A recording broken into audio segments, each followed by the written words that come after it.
G'day everyone, I'm here today to do some Easy Street patching. We're going to repair a pothole with Easy Street asphalt. So we found this pothole here off the side of the road. This is a hole in the wild. I'm just going to show you how easy this is to use. Let's fill the pothole. First thing you do, sweep out the hole. See if anything comes up in terms of chunks. Works in all temperatures. It was 18 earlier.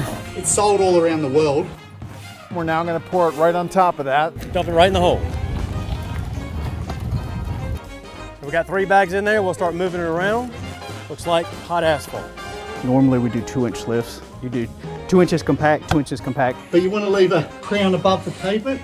About 1/2 inch to 3/4 of an inch. If one thing whack it, it's going to get compacted down just above the surface. So there's 2 ways you can compact the product. One is to tamp and one is to run over it with the service truck.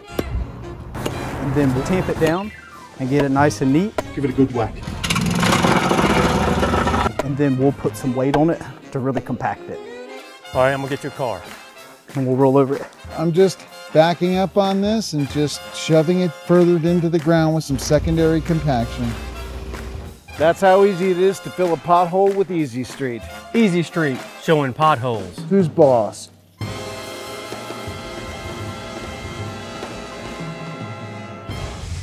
It's not cold mix, it's ambient.